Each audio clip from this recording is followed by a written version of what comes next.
Okay, so this is part two of Shan Diego. My name is Shannon Nicole Kringen, and I'm from San Diego, California. So I'll say Shan Diego via our Scylla. I'm still with you. So when I was 9, um, we left San Diego, and our friend Marianne, who was my mom's female friend, and she had a daughter named Wendy who was about my age, I think 1 year older than me, and we were friends.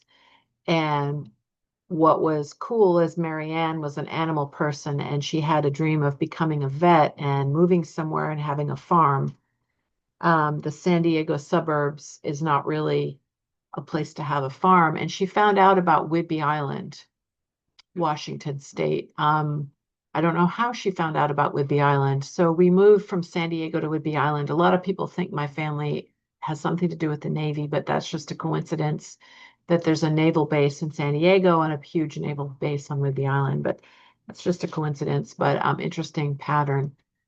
So Marianne had a red-tailed hawk in her backyard in San Diego, and like I think it was an injured hawk that she helped nurse back to health, and then she sort of kept it for a while. I don't really remember the full story, but I just remember she was a huge animal lover, and I'm a huge animal lover. And my grandpa used to take me to the San Diego Zoo every Tuesday. He was a piano tuner, my step grandpa. So then we lived in Petaluma and then Whidbey Island, and my mom bought land.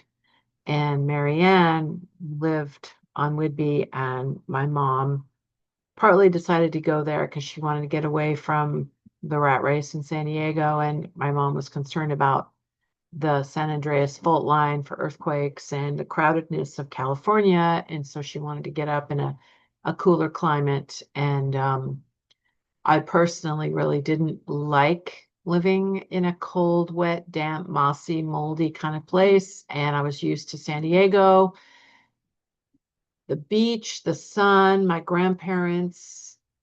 So I was thinking I would go to San Diego and shoot a video for, either I should move back to San Diego, which I've thought about doing many times, but I've never done it. So suddenly I'm having a relapse of grief about San Diego and a grief about, I Googled, like what would have happened if we had stayed in California and I would have gone to high school in San Diego, but then I wouldn't have done my public access TV show. But maybe I would have become a figure model. Who knows? Because I Googled, I looked up figure modeling in San Diego, and there's tons and tons of figure art groups. So if I moved back to San Diego, I probably could get, art modeling gigs and pet sit and dog walk and work with medical students, just like I do here. And then I met this Russian woman the other night, named Sena Kasena Angst. I don't know how to pronounce her name. She's this amazing writer. She writes fiction and she got rid of most of her belongings and is going to live out of a couple backpacks with a laptop.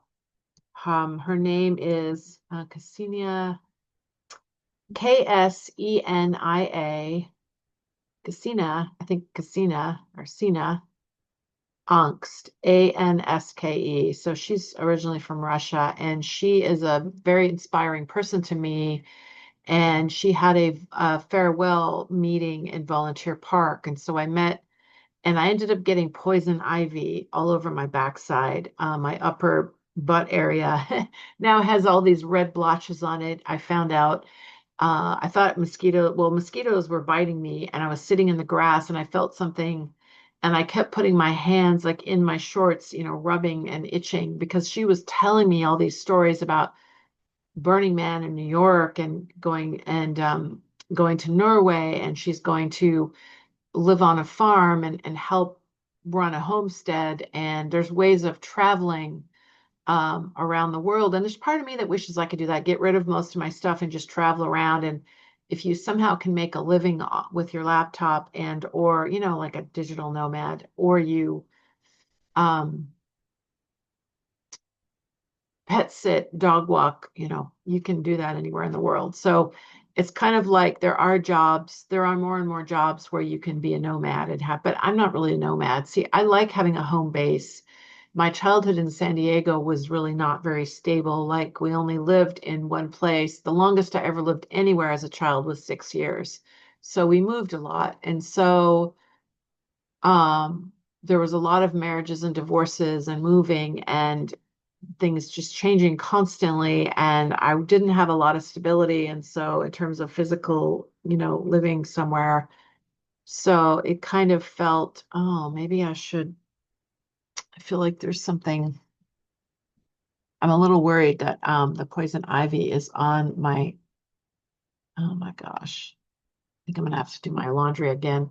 I got exposed to poison ivy and now I have this stuff in my back. So to make a long story short, when I was sitting with Kasina, the Russian lady, and she was telling me about traveling and all of her ideas for what she's going to do, and she went to Costa Rica and she slaughtered a pig and ate it and drank the blood. I don't, sorry if that freaks anybody out, but she's very like into learning about raw life and reality. And she's very intense and very honest and direct. And I like that about her. And so she's telling me, so I've been following her and known about her for about 10 years.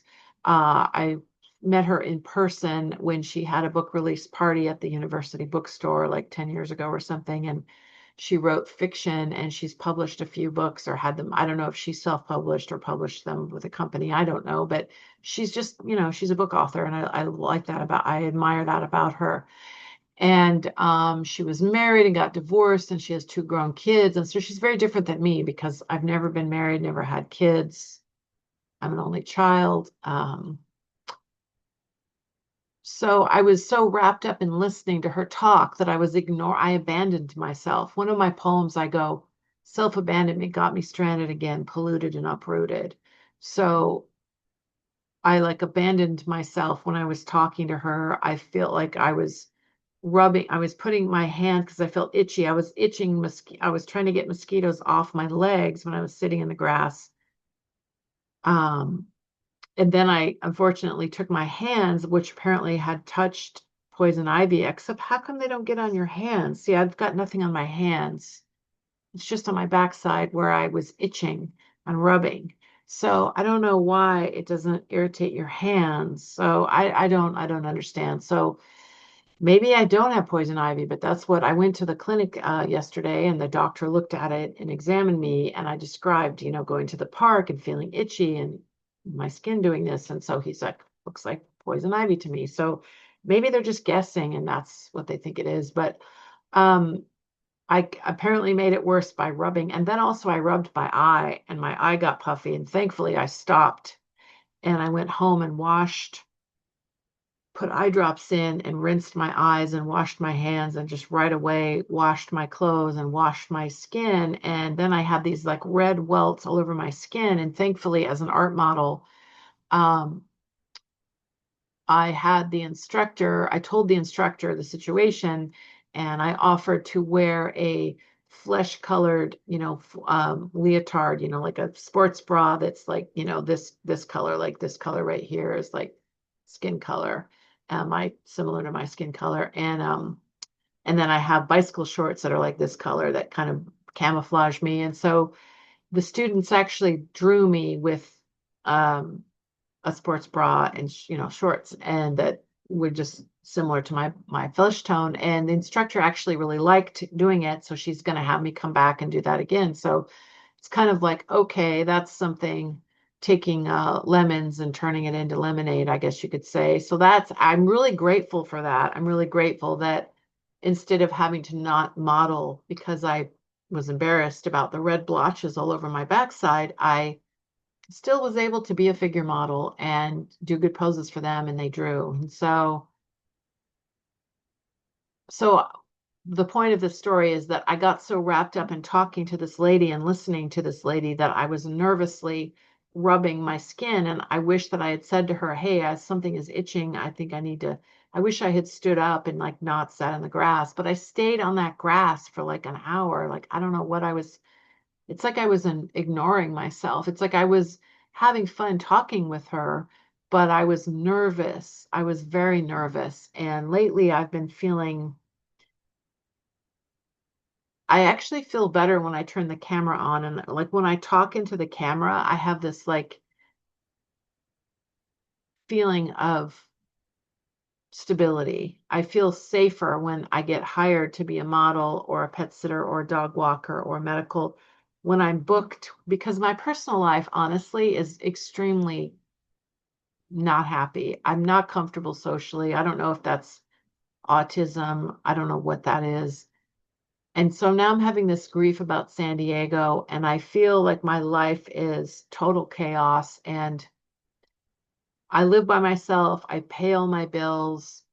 I'm responsible.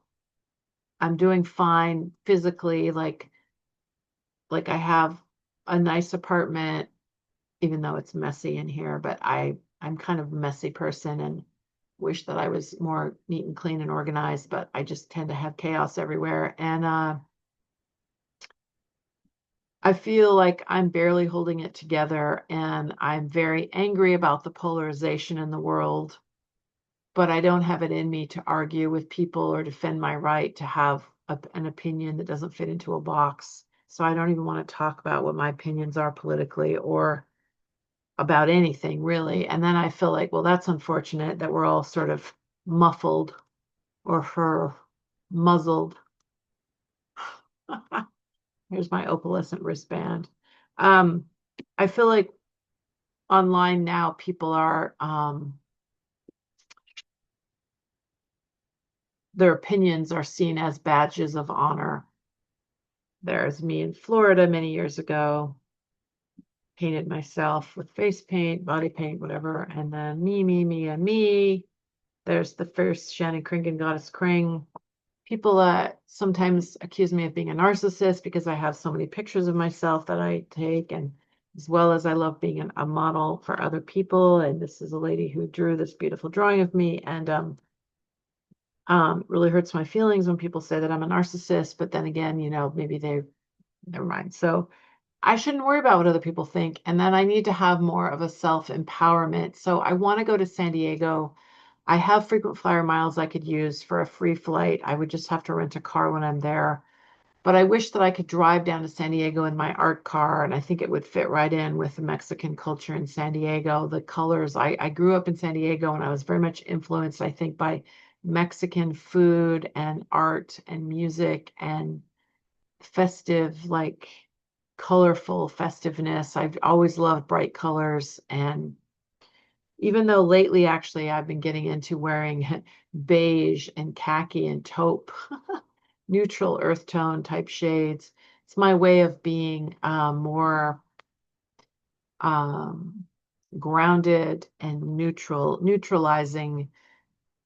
Maybe it's also symbolic of the middle way and like Siddhartha and like beyond the duality of the two extremes of the masculine and the feminine of people who argue about political opinions and agendas. And I see everybody as an individual, and I don't really fit in a box. And there's some shoes that there, Kring wearable art by Shannon Kringen. This is a business card. I laminated this this is like for like a 25 or 30 years old. I think this is from the 90s, honestly. I think I made this card when I worked at Kinko's, which is now called FedEx Office, but a long time ago. Uh,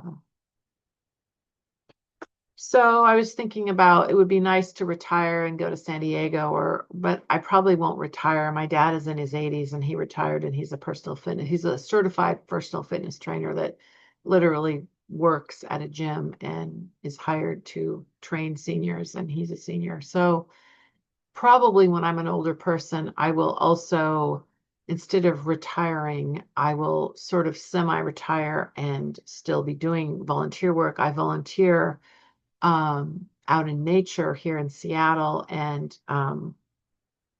I love plants and animals. I would love to live in a house and have a garden. I wish I could buy my grandma's old house in San Diego, but that's not realistic. But that's kind of a weird fantasy. And that's kind of makes me sad when I think of, my grandma has passed away. All my grandparents have passed away. The only family I have is a mother and a father. And when they pass away, that's it. I don't have any brothers or sisters. I have a couple uncles, but I haven't talked to them in a long time, and I feel bad about that. I have some cousins, and I lost touch with them. I'm not really close to my cousins or my uncles. I feel kind of weird about that. I don't know. My family is not really very close, I guess, and I just have a mom and a dad, really, and my dad has a half brother, my uncle, and I guess I'm not really very close to him, but he's a nice person and I don't really talk to them a lot. And so that's my personal life. And then the person I'm dating and I are um we're not super compatible, but we don't live together, so I guess that doesn't matter. But I don't really know what kind of relationships work for me. And then there's another guy in my life that I've known for 11 years and we have a romantic connection, but we're not really a traditional couple. So basically, there's two guys in my life, and I'm not really a traditional girlfriend to either one of them, and they're not jealous and they're not possessive. So I guess I should count my blessings. But the dark side of that is that I don't really feel connected or like I'm in a relationship. Mostly, I just have myself, and maybe that's okay. And I would like to go to San Diego. I'm really grateful that I'm such a workaholic that um, I'm extremely frugal and I have a free airline ticket basically. So it sounds kind of extravagant to go to California, but it's really not. Like the way I travel, I know how to live in Seattle in a frugal way, and I know how to, like, I park a mile away and I don't pay to, I park for free and I walk everywhere and I walk upstairs instead of the elevator and um recently I've gained some weight and I was beating myself up. Like I would like to be more fit and trim and muscular like I used to be. My weight tends to go up and down and I was feeling really good about myself and then I was beating myself up for gaining weight and feeling and then almost feeling guilty for like there's this part of me that's competitive and wants to get really fit and look good and sort of compete with other people. And then I think, well, that's not based on love. That's based on some kind of ego and winning a contest or something. And that's creepy. And I just have all these thoughts. Like I have a lot of chaos in my head and I think about going back into therapy. So I guess this is me, Shannon Kringen, telling you about my problems and my flaws. And it occurs to me I would love to find somebody to help me do a documentary about the Goddess Kring TV show that I had and or my entire life as an artist raised in San Diego. And then we came up to Whidbey Island. And so from about age 9 or 10 to age 17, I was on Whidbey Island. And then I went, graduated from high school and I moved to Seattle with my first high school boyfriend. And I studied graphic design at Seattle Central Community College. And then I worked at Kinko's, and then I danced at the Lusty Lady, and then I got into art modeling, and then I went to Europe, and I had an abortion, and then I got pregnant with this wild man who was polyamorous and wanted to live on a commune and have babies with me and other women, and I was scared. I changed my mind, and I said, no, I can't do this. I had an abortion. That's sad. I will never fully no, coulda, woulda, shoulda on that. I don't know. I have mixed feelings about it to this day. And that was like a long time ago. Now I'm going through menopause. So now I know I'll never have kids. Ideally, it would have been nice if I had had a kid with a nice guy in like my 30s, maybe or something, but I never did that. And apparently, I'm on the autism spectrum. So I danced with the Lusty Lady. Then I was an extra in the film American Heart. I got to meet Jeff Bridges. I embarrassingly gave him a nude photo of myself, but I was wearing hand-painted boots. And he went, oh, did you paint your boots? I said, yes, I did. He's like, I paint too. So he handled that very graciously. I met Tori Amos. I painted shoes for her. She wore them on stage in 96 in the Paramount Theater. Let's see, then what? I got into art modeling in 1992, and I've been art modeling since then, and I still art model. I also now dog walk and pet sit, and I also started working with medical students as a standardized patient and a physical phys clin model, which is they do pelvic and breast exams and head to toe, eye, ears, nose, throat, vital signs. They have to reflexes. They check your reflexes, your heart, your lungs, all that stuff. So it's interesting to work with medical students. I learn about where all my lymph nodes are, latissimus dorsi. I love it when medical students use Latin terms, even though they're supposed to only talk to us in layman's terms. I truly love hearing it when they go anterior, posterior, lateral, bilateral, unilateral, all the, intraclavicular, um, the tibia, I don't know, all the names of the bones and the muscles and the tail of Spence, up here in the breast area, there's called the tail of Spence. And they check, your armpits, and they check your lymph nodes. I'm kind of fascinated by learning about medicine. And then I think maybe I'm just one of these people. And apparently I have a Venus in Sagittarius, which means my romantic life is Venus in Sagittarius, which means instead of settling down with one person long term in terms of my love life, I tend to just have a series of interesting relationships where I learn something new. Maybe that's fine. Self-abandonment got me stranded again, polluted and uprooted. Then I wonder, part of what really bothers me is when people accuse me of being a narcissist because I have so many pictures of myself. But that's just me trying to improve my self-confidence. And also, I'm very shy, even though I model for other people that paint and draw and photograph and sculpt, and I get paid for that, and I'm comfortable doing that. But when somebody photographs me and we try to get really amazing photos, I tend to be very shy. I tend to not look as good. Like, I like being photographed when other people photograph me. I like it, but I don't know how to ham it up in a way like this. These are all self-portraits. Like, I know how to look like a Hollywood movie star. And when I photograph myself, I know how to really ham it up and maximize my beauty potential, and sort of being like an actor and be like a Hollywood movie star, kind of project confidence. I know how to do that when I photograph myself, but when other people photograph me, I've only worked with a few photographers who, because I'm really insecure and I feel ashamed of my own ego. I feel ashamed of my desire to be photographed. I think I feel ashamed that it is narcissistic. Maybe that's why I attract people who want to criticize me, because they can tell that my Achilles heel is that I'm an extremely insecure person. It's actually, but I'm confident enough to do these videos. And so some would say, oh, well, that's BS, Shannon. You're doing YouTube videos. You've been on YouTube for 20 years and you're shy and insecure. Part of me is driven to do this. Part of me is like, ever since I was 13 years old and I read the Diary of Anne Frank, I've written in a diary. So I've always loved writing in a diary, and I've always wanted, ever since I saw Shirley Temple on TV when I was like 4 years old, I've wanted to sing and dance and act and um, be a movie star. No, I've always wanted to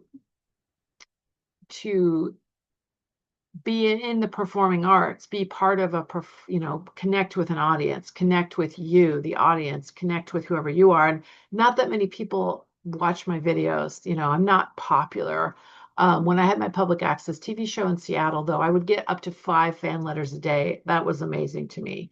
I was amazed that people were actually listening, and I would dance around nude in body paint and do monologues. And I was amazed about how much fan mail I actually got. I got some hate mail and I got some fan mail. So I had people writing me telling me I was going to burn in hell, and shame on you for airing your dirty laundry, blah, blah, blah. Maybe my boundaries were inappropriate. And so I've just been really stressed out. So these are just my random thoughts for today. I'm just doing an improv monologue, and I hope, well, I could drive to San Diego in my art car, Opal Moonstone, and I could use my car as a prop to do the only child video, or I could fly down there with a free frequent flyer, and I could go free. I mean, I could go solo by myself. Then I have to shoot all my own video by myself. If I have my friend come with me, then I get to show him, because I saw where he grew up in Colorado, Fort Collins, Colorado, and it was amazing. We went to the cul-de-sac where he grew up, and the neighbors were still there. The actual childhood from the 1970s, the neighbors he knew in the 70s were still there. That is amazing. This couple that's been married for that long, and they were still there, and so they shared stories. But his cul-de-sac neighborhood reminded me of my San Diego cul-de-sac at Mount Servan Drive with my grandma, and my mom and I lived on Via Arcilla. My dad always lived my parents divorced, and so I saw my dad on weekends, and he taught tennis at the San Diego Beach and Tennis Club at the Sea Lodge, and he taught tennis there, and he was like the head pro or whatever they call it, the head whatever tennis teacher there. And my dad used to always live in a small studio apartment, bachelor pad kind of place. And then I would just camp out. When I stayed with him on the weekend, there was no bedroom for me. I would just sleep on the floor, but I didn't care. I would just sleep in a sleeping bag on the floor and just sort of have a slumber party with my dad. And he would take me to drive-in movies, and we would go to um, Straw Hat Pizza in San Diego and go to Salazar's and have Mexican food and Alfonso's and Salazar's and go to Licorice Pizza and look for record albums. And then he would take me to like 31 Flavors, get ice cream, and we would watch Laurel and Hardy movies at the Straw Hat Pizza in San Diego. And yeah, these are just some of my San Diego memories. So I would like to go to San Diego, partly as a way of saying goodbye and letting it go and just in my song Only Child, I say liberate and erase this. And what do I say? Something about phases. I like I wrote it, but I don't remember what I wrote. See, that's the thing. My brain, I'm really ADHD, dyslexic, and autistic. So when I write poems, I instantly forget what I just wrote. I don't remember what I wrote. So I hear phrases in my head and I just write them down. I'm an only child. I'm a little bit wild. I'm a left-handed green-eyed Nordic goddess. I promise I will make you smile. I got the Kringenstein style, melancholy, frolicking, jolly, and then fuzz out the knocker, unplug the locker, let's rock. And then I say only child polarized back and forth, opposing yin and yang. So that was like going back and forth between my parents was a little challenging because, they would criticize they would say, your mom, blah, blah, blah, your dad, blah, blah, blah. And so I knew what they didn't like about each other. And I love them both. So that was difficult for me. But I say, drowning in frowns, dagger that introduced Jaggerisms because Mick Jagger cheers me up. Shirley Temple and Mick Jagger are two of my biggest inspirational influences. When I was 4, I saw Shirley Temple, and when I was 13, I saw Mick Jagger, and I loved Mick Jagger, and I've loved him ever since. And Tom Petty also widens my jetty. So I say, um, cracked open, indoctrinate in phases, liberate and erase this, liberate and erase this, liberate and erase. So cracked open, indoctrinate in phases, liberate and erase this. I don't know, that phrase just popped into my head, just like self-abandonment got me stranded again, polluted and uprooted. So I want to honor my past. I had a lot of good times in San Diego growing up, going to the beach, having picnics on the beach, when my grandma was alive, I had 2 uncles and my grandma and my step grandpa and my mom and my dad and my friends in San Diego and the beach. And I really loved that. And I roller skate all over the place. And my mom put me in an alternative school called Abraxas in San Diego. And then on Whidbey Island, Tominaus, another alternative school where they emphasized individuality and individual learning. And then my mom raised me with Krishnamurti and Advaita Vedanta non-duality, and my dad is agnostic. So I was raised with these kind of different ideas, non-traditional. So liberate and erase this, indoctrinate in phases. I would like to let go of the family dogma and let go, crush the berries in the snow, Dylan-esque romantic glow, feel the melancholy, let go and feel the melancholy glow. So in other words, I love what Billy Bob Thornton said. He said that when his brother died suddenly, he's always been half happy and half sad ever since that happened, and he'll never get over it. And so I kind of feel like I'm never going to get over my childhood trauma. I don't think so. I think I'm always going to be sad and feel like I want to go back to San Diego and feel like there's something in San Diego I'm looking for and it's just not there. But I went back at least 3 times or 2 or 3 times since I moved away in 1977 or something is when my mom came up here to Washington State. And I still love it down there. Like I go down there and I still love it, but I don't have any family or friends down there. But I still love the ocean and Torrey Pines and La Jolla Cove. And, if I could buy a house in La Jolla, that'd be my fantasy is to buy myself a house in La Jolla and just live near the beach and do my artwork and have a garden and live on the beach, live near the beach. And um, so I've been freaking out lately, and but I'm always able to pull off my jobs. I'm always able when somebody hires me and I go to work, I always can pull it together. Doesn't matter how bad I feel emotionally, I always pull it together. Like my personal life, I'm falling apart. I'm not, my friends are, yeah, I'm very moody. And I don't expect my friends to be like professional therapists, but I don't really have a lot of close friends, but I guess I'm close to three different guys. And I have a couple women friends that I sort of try to be friends with, but I'm not super close to them. And um, I feel sad about that. I don't know. I don't have that sister love bond thing with other women. I wish I did. Maybe someday I will, but right now I don't.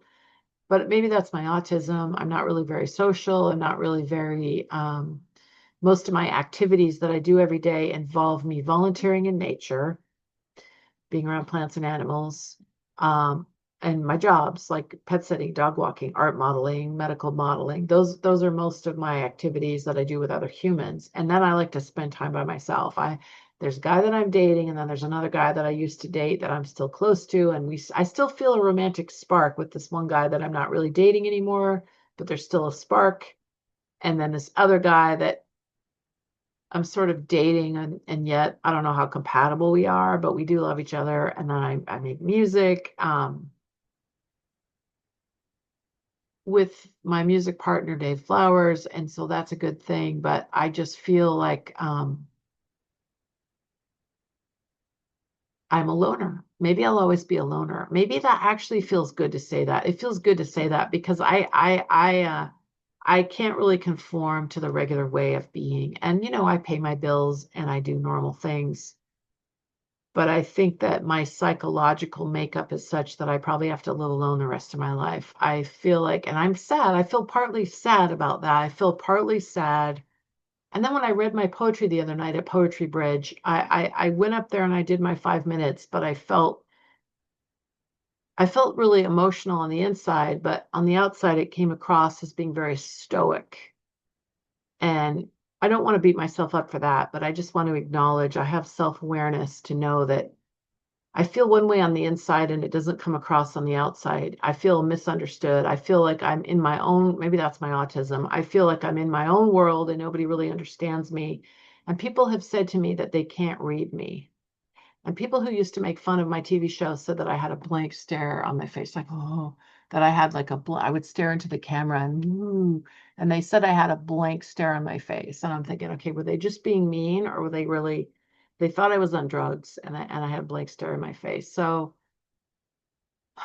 and yet I like talking to these, I like doing these monologues and talking into the camera. And it's like, I'm trying to learn. I'm trying to figure out what my path is. And then I was going to say that that lady, Liz Gilbert, who wrote the book Eat, Pray, Love, she has a new book out called All the Way to the River, I think it's called, about her relationship with the lady who died of cancer. And she talks about being in recovery, like 12-step program for people that are addicted to relationships or basically have codependent relationships. And I'm thinking, maybe that's me. But then again, I avoid relationships and I push people away. So I don't know if I'm like that or not. Then I wonder that. I wonder, I need to find my own joy within myself and find my own. Like my friend said that Mick Jagger is a very good front man for the Rolling Stones because all lead singers that are really good, they don't really care about what the audience thinks. And at the same time, they obviously are there to entertain people. They're very self-possessed in a good way, not in a narcissistic way. Like I wouldn't say Mick Jagger is narcissistic. I would say he's giving. Like when I see Mick Jagger on stage, it seems very confident and like he's giving. And any kind of insecure thoughts he has, he's not going to tell us about them. It's like he's up there doing his thing. And so it's like he doesn't care, but he cares. So you have to sort of have the chutzpah and the confidence to get up there and strut your stuff. And at the same time, you're very self-possessed. What is the word for that? Like I feel like when I go on stage, I'm partly looking around like for permission, like for somebody to go, you're allowed to be up there, Shannon. It's okay. You're allowed to be on stage. Like I feel like it's a privilege and a luxury to be on stage. Like to be on stage and entertain people and do poetry or music or dance or acting or speaking or even talking into this video camera. I feel comfortable talking into the camera, but at the same time, I feel like I'm not like I should be doing a better job at this monologue, but I don't want to do a script. So there's something in me that really likes doing these monologues, and there's something in me that judges me for doing these monologues and thinks I should be doing something else. Like I should be taking an acting class and being in a play. I should like act in a play. I mean, I've done some of that. It seems like what I'm best at is doing my own solo thing. I was in Bumper Shoot. I did Goddess KRING music at Bumper Shoot in the Art Not Terminal Gallery with part of Vanishing Seattle, their show. I'm really proud and grateful and happy that I was involved in that. And I sold a photo print of the Sunset Bowling Alley that got torn down. And I might have sold another one. I don't know. But I'm really grateful for that. And yet I feel totally like I need to do better. I need to do better. I need to do better. I'm never doing enough. And then I've got like 9,000 photos on my Flickr, and it's like sometimes I feel like I hold back and I'm afraid of being too much. And then other times I feel like I'm pushing myself too hard. So I don't really know how to relax. And I recently had an experience with a psychedelic, and I cried and I looked in the mirror and I saw my mom and dad's face, and I saw myself getting older. And I remember crying and having self-compassion for I never relax. I don't know how to relax. And I was really conscious of how aware I was that I need to relax and that I don't ever seem to relax. So I am a really hardworking person, and maybe I'll go to San Diego. I mean, that's the plan is towards the end of September 2025 for me to go to San Diego for a few days and shoot a music video for the song Only Child by Goddess KRING. That's all I wanted to say for today. Thanks for listening. Thanks for liking and subscribing. And mostly I do these videos for myself, I think, because they're really not, I don't know how many people really listen to my videos. If you're listening and you're getting something out of this, I'm grateful. But at the same time, I have to learn to just not worry about if other people like me or not. And I just have to do what I enjoy and not worry about it and not feel like I'm failing. Thank you, I failed.